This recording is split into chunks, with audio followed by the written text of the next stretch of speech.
count 6, adjudicate you guilty, sentence you to 5 years Florida State Prison. Again, to run concurrent, and again, for you and Mr. Chance, give me credit for all time served. As to Davion Murphy, Mr. Davion Murphy, I will adjudicate you guilty of first-degree premeditated murder, sentence you to life in prison without the possibility of parole, and you will have a 20-year minimum mandatory sentence as part of the life sentence. Count 2 on the conspiracy, adjudicate you guilty, sentence you to life to run concurrent.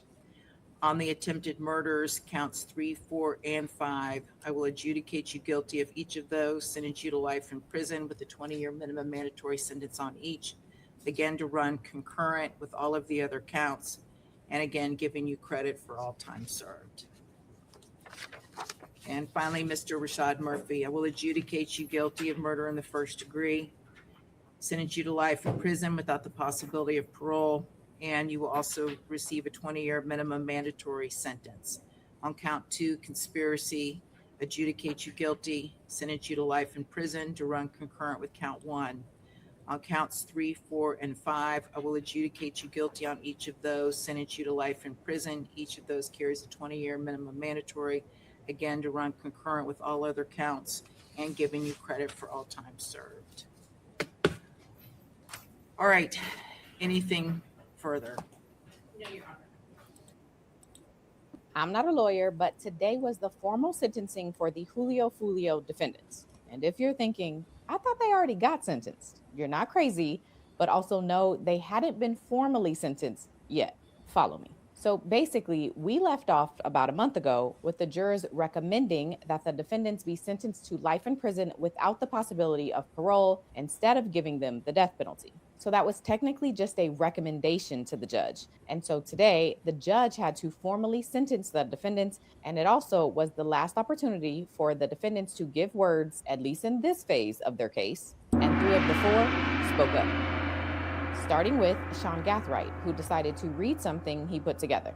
Here we are, being sentenced for the murder of Charles Jones on the day he was killed 2 years later. Now, some may say this is just a coincidence, but I believe that nothing has been, is, or ever will be left up to chance, and that everything in this world is predestined. Everyone wonders how and why I ended up in a situation like this, despite growing up with a loving family, nice home, multiple opportunities, and promising potential. We don't know what we have until it's gone, and it often happens after we go through our own eye-opening experience.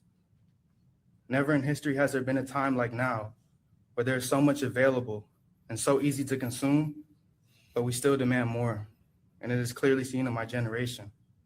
Your Honor, it is heartbreaking that an 18-year-old can't rent a car or a hotel or buy a home, but can be sentenced to death or life in prison without the possibility of parole. They can't purchase alcohol or tobacco, but can be sentenced to death or life in prison without the possibility of parole. They can't work certain jobs or even go on a cruise without a chaperone, but can be sentenced to death without life, or life without prison, in prison without possibility of parole. And I'm a prime example of these circumstances. At 18 years old, with no prior convictions, I was charged, indicted, and had to face the death penalty. My point is, society views... Pause. Very poetic. Very poetic. You had it all. You lived with your grandparents. You was probably spoiled, privileged.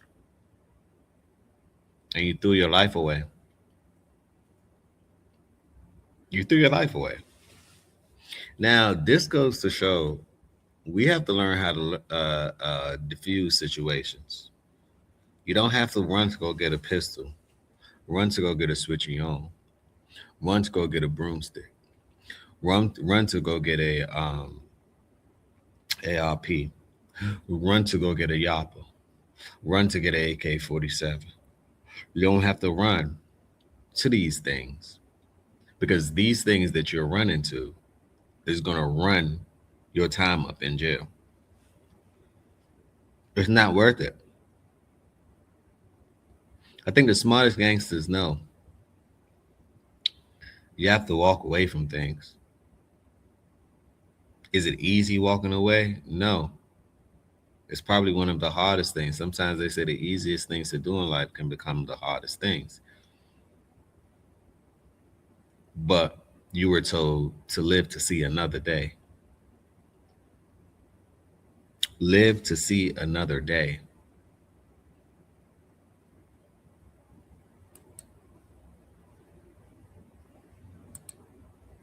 Anyone under the age of 21 is not being mentally mature enough to participate or partake in these activities, amenities, and substances, because certain substances listed can negatively impact or stunt the growth of a developing brain, while other activities and amenities have restrictions due to the lack of impulse and behavioral control or lack of situational awareness at times with teens. It is very simple to understand that our brains have not developed enough, that we live in a society where someone under the age of 21 can be sentenced to death or life in prison without parole. We leave no room for growth, rehabilitation, or redemption. We don't account for the fact that they weren't a fully developed adult and their judgment and decision-making abilities weren't developed either. I believe it is cruel for someone under the age of 21 to be sentenced to life without parole or death before they're even old enough to be fully emancipated or to fully comprehend what consequences their actions carry. I say all this because I want to see change. Change for those whose fates were sealed long before they were born. Change for the prodigal sons and daughters who ventured off too far in the world and got lost. Change for those who haven't reached full maturity or unlocked their full potential as adults. Change for the ones who never had the option to go around, over, or underneath, but straight through their obstacles. In spite of my current circumstances, I still trust in all those biblical promises. And I believe that I am exactly where God planned for me to be, a plan He created long before I was born.